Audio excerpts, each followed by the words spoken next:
का जवाब कैसे देना है और एवरेस्ट सबमिट कैसे करना है।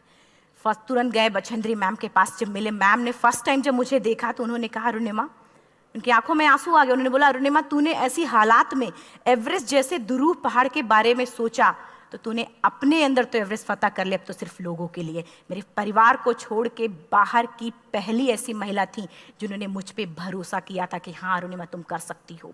मेरे लिए वही बहुत बड़ी चीज थी। प्लानिंग भी कर ली, मैम भी मिल गई, सब हो गया, लेकिन जब उतरते हैं फील्ड में तब पता चलता कि हम क्या हैं। रोड हेड से मैं पहुंच गई। मैडम ने कहा कि ठीक है, तुम्हारे कहने तुम्हारे सोचने से कुछ नहीं होगा अरुणिमा, प्रूफ करो कि कर सकती हो। मैंने कहा बस एक मौका चाहिए मुझे। वाकई में जब मैं माउंटेन में पहुंची, रोड हेड से बेस कैंप लोगों को 2 मिनट लगता था, मुझे 3-3 घंटे लगते थे, क्योंकि मेरे राइट लेग की हड्डियां भी नहीं जुड़ी थी। लेफ्ट मेरा आर्टिफिशियल लग चुका था, लेकिन स्टंप एकदम रेड, उसका मतलब घाव एकदम नए थे। मैं अगर पैर रखती थी तो मेरे पैर से जोर से अगर दबा देती थी तो पैर से मेरे ब्लड आने लगता था। सारे लोग नॉर्मल थे वहाँ पे। हर कोई ये बोलता कि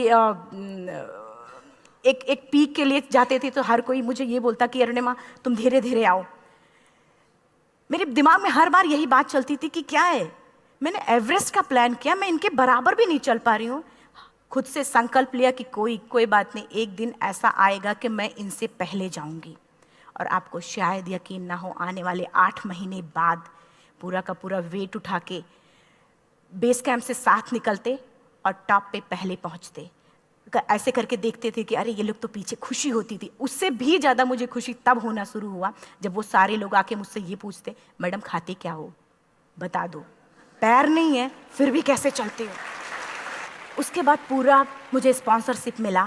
मैं जब एवरेस्ट के लिए गई, मेरे लिए सबसे बड़ा एवरेस्ट की जर्नी में मेरे सबसे बड़ा चैलेंज यही था कि दूसरे को समझा पाना। मैं नहीं समझा पाती कि भाई मैं कर सकती हूँ। जब मैं एवरेस्ट के लिए गई, शेरपा को जब ये बात पता चला कि मेरा प्रोस्थेटिक लेग है, आर्टिफिशियल लेग है दूसरे में रॉड, बोला नहीं ले जा सकता, इसकी वजह से तो मेरी भी जान जाएगी। मैडम ने, हमने सबने कन्विंस किया किसी तरीके से मन। वाकई में जो टीवी में हम और उसमें फोटोज में देखते हैं ब्लू और ग्रीन आइस, हिला देने वाला होता, जितना सुंदर दिखता उतना ही हिला देने वाला होता। जब मैं हमारे ग्रुप में 6 लोग थे, रॉकी एरिया तक मैं सबसे पहले थी, लेकिन जैसे ही मैं ग्रीन और ब्लू आइस में गई, मेरा आर्टिफिशियल लेग स्लिप कर जाता था।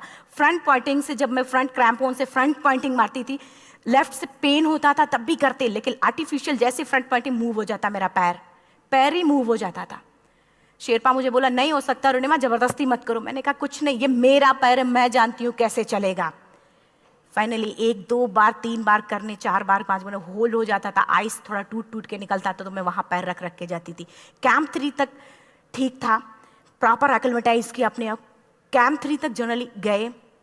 बात जब कैंप 3 के ऊपर की होती है, साउथ कोल समिट, अच्छे माउंटेनियर, अच्छे दिलेर के हौसले धरे के धरे तब रह जाते हैं जब अपनी आंखों के सामने किसी को मरता देखता है। और दिमाग में बात, जब जिसको डिसीजन मेकिंग, और जब दिमाग में बातें जब ये आने लगती हैं कि अरे जिस चीज़ के लिए हम जा रहे हैं उसी चीज़ के लिए आदमी मर रहा है, इसी चीज़ के लोग लिए मर चुके हैं। रात में क्लाइंबिंग, ज़्यादा से ज़्यादा माउंटेनिंग रात में की जाती है क्योंकि वेदर शांत होता है। जब मैं रात में निकली साउथ कोल से, कैंप 4 से, मेरी हेडलाइट जिधर ही हेडलाइट जा रही थी उधर ही डेड बॉडीज मुझे नज़र आ रही थी। मेरे रोंगटे खड़े हो रहे थे। मुझे समझ में नहीं आ रहा था कि मैं करूं तो क्या करूं। इतना ही नहीं, मैं जिस रोप में थी उसी रोप में जब मैं आगे जा रही हूं और एक बांग्लादेशी, उनका हाथ हल्का हल्का ऐसे हिल रहा, मुंह से आवाज आ रही थी। मैं एक्सप्लेन नहीं कर सकती मुझे कितना डर लग रहा था। बार बार ये बार बार मन में आती, इसका ऑक्सीजन खत्म हुआ है, ये मर चुका है लास्ट सिचुएशन में, और हम कुछ नहीं कर पा रहे हैं, क्या करें। उसके बाद मैंने 10 से 15 मिनट सिर्फ मैं वहाँ खड़ी रही। मैंने सिर्फ इतना बोला कि अगर आप सभी में से सभी ने एवरेस्ट सबमिट कर लिया तब तो ठीक है, अगर नहीं सबमिट किया है मैं सबके लिए एवरेस्ट सबमिट करूँगी और जिंदा वापस जाऊँगी। क्योंकि जैसा हम सोचते हैं हमारी बॉडी उसी तरीके से जनरेट करना शुरू करती है। मैंने डेड बॉडी, क्योंकि जा ही नहीं सकते थे किनारे से, उसी रोप में वो एंकर है, डेड बॉडी को लांगी और लांग के जाना शुरू किया। हिलेरी स्टेप साउथ समिट के करीब जब मैं खुद पहुंची, मेरे शेरपा ने एक जोर से झटका मुझे दिया कि अरुणिमा वापस चलो, तुम्हारा ऑक्सीजन खत्म हो रहा है। हिलेरियस ट्रिप के बाद एवरेस्ट समिट है, थोड़ा चलने के बाद एवरेस्ट समिट है। अगर कोई आपसे ये बोले, आप अपने टारगेट के इतने करीब हो, अगर कोई आपसे ये बोले कि अरुणिमा वापस चलो, कैसा लगता है? मैंने भी यही बोला, सर क्या बोल रहे हो आप, मैं नहीं जाऊंगी वापस। बोला अरुणिमा जिंदगी रही, दोबारा ट्राई करना और एवरेस्ट समिट हो जाएगा दोबारा तुम्हारा। मैंने कहा नहीं, ये आप जिंदगी में गोल्ड चांस बार बार नहीं आते, लाइफ में कभी कभी आता है, ये आपके ऊपर आता, आप उसको पकड़ के रखते हो या फिर छोड़ देते हो। मैं अपना गोल्ड चांस कभी नहीं, क्योंकि मैं जानती थी मुझे स्पॉन्सरशिप बहुत मुश्किल से मिला, एक बार अगर मैं छोड़ देती दोबारा मुझे कभी नहीं मिलता। मैं बहुत अच्छी तरीके से जानती थी। मेरा फाइनली मुझे बछेंद्री मैम ने भी एक बार बात समझाई थी, मेरी माँ ने मुझे एक बात बताया था कि लाइफ में कभी कभी सिचुएशन ऐसी आती है जब सिर्फ आप अकेले होते हो, डिसीजन सिर्फ आपको लेना होता है। जहां पे भी होना, खड़े होकर हल्का सा पीछे मुड़कर देखना और ये सोचना कि आप एक एक कदम चल के यहां तक पहुंचे हो, सिर्फ अपना एक कदम आगे बढ़ाना। तुम देखना कुछ देर बाद तुम टॉप पे होगी। मेरे दिमाग में उनकी बातें वीडियो की तरह चल रही थी और सिर्फ एवरेस्ट का टॉप चल रहा था। मैंने शेरपा को पहले कन्विंस करने की कोशिश की कि भाई चल, कुछ नहीं होगा भाई चल।